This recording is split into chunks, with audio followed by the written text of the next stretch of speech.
Hello friends, আজকে আমি হালুয়া style সিঙ্গাড়া কিভাবে বানানো হয় সেটা বানিয়ে দেখাবো। এইভাবে বানালে অনেক টেস্টি ও খাস্তা হয়।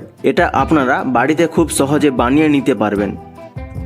এটা বানানোর জন্য সবার প্রথমে একটা ডুও লাগিয়ে নেব। একটা পাত্রে 300 গ্রাম মতো ময়দা নিয়ে নেব। সাথে কিছুটা আজওয়ান ও নুন দিয়ে দিচ্ছি। এবার সবগুলো মাখিয়ে নেব এবং এরপর দিয়ে দেব হাফ কাপ মতো তেল। এবারে তেল ও ময়দা খুব ভালোভাবে মিশিয়ে নিতে হবে। খুব ভালোভাবে মিশিয়ে নিলে কি হয়, সিঙ্গাড়াগুলো খাস্তা হয়। তেল ও ময়দা খুব ভালোভাবে মিশিয়ে নিয়েছি। এই দেখুন, এইভাবে মুঠো করলে যেন বাইন্ড হয়ে যায়, তাহলে বুঝতে হবে ভালো করে মেশানো হয়ে গেছে। এরপর জল দিয়ে ডুও লাগিয়ে নেব। ডুও লাগানোর জন্য অল্প অল্প জল দিয়ে ডুও বানিয়ে নেব।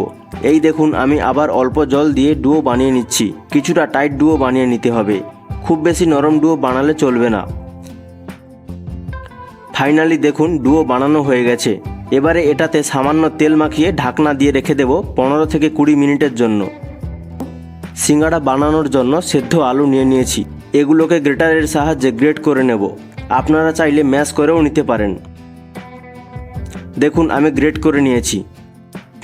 এরপর একটা প্যান নিয়ে নিয়েছি এবং তার মধ্যে তেল দিয়ে দিচ্ছি।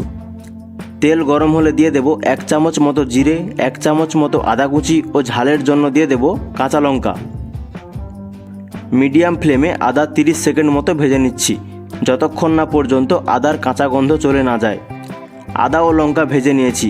এরপর এর সাথে কিছু মশলা দিয়ে দিচ্ছি, যেমন 1 চামচ মতো হলুদ গুঁড়ি, 1 চামচ মতো জিরে গুঁড়ি, 1 চামচ মতো ধনে গুঁড়ি ও সাথে দিয়ে দিলাম কাশ্মীরি লঙ্কার গুঁড়ি এবং এর সাথে দিয়ে দেব কাসুরি মেথি।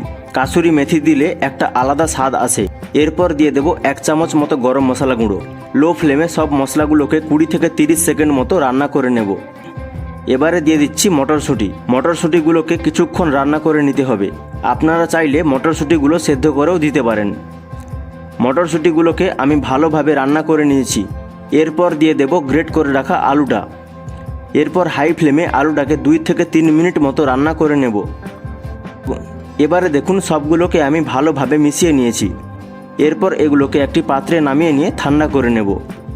যখন মশলাগুলো একটু ঠান্ডা হয়ে যাবে তখন ছোট ছোট বল বানিয়ে নিতে হবে। দেখুন, আমি সবগুলোকে বল বানিয়ে নিয়েছি। এরপর ডুয়োটাকে রেস্টে রেখেছিলাম 15 মিনিট মতো। 15 মিনিট পর দেখুন, ডুয়ো একটু নরম হয়ে গেছে। প্রথমে একটু টাইট ডুয়ো বানিয়েছিলাম, তাই এখন নরম হয়ে গেছে। আপনারাও এভাবে বানিয়ে নেবেন। এরপর লেচি কেটে নিচ্ছি। আপনারা চাইলে বড় বড় লেচিও কেটে নিতে পারেন।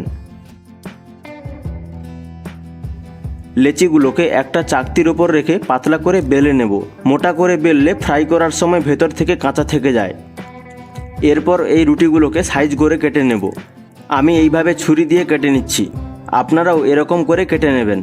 এই কাটা অংশগুলোকে আবার গোল গোল করে এরকম বেলে নিয়ে সিঙ্গাড়া বানিয়ে নিতে পারেন। এরপর এই সাইজ করা রুটিকে এরকমভাবে সাইজ করে নেব। সাইড থেকে হালকা করে জল লাগিয়ে নেব। এবার আলুর বলগুলোকে এরকম করে রেখে দেব।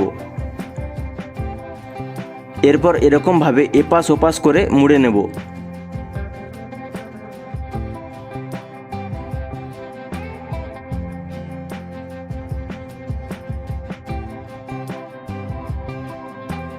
এবার হাতে নিয়ে সব সাইডগুলোকে এভাবে বন্ধ করে নেব।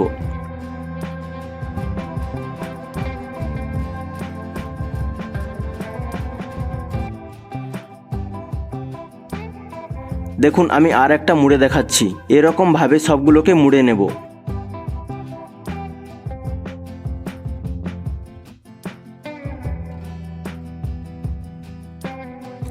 এই দেখুন, প্রথমে সবগুলোকে এইভাবে আগে তৈরি করে নিতে হবে। এরপর সবগুলোকে ভেজে নেব। ভেজে নেওয়ার জন্য একটা কড়াইতে তেল নিয়ে তেলটা একদম হালকা করে গরম করে নিয়েছি। দেখুন, এরকমভাবে হালকা হালকা যেন বাবলস আসে। বেশি গরম তেলে ছাড়লে প্রথমে সিঙ্গাড়াগুলো ওপর থেকে লাল লাল হয়ে যাবে ও ভেতর থেকে কাঁচা থেকে যাবে। এগুলোকে উল্টে পাল্টে ভেজে নেব।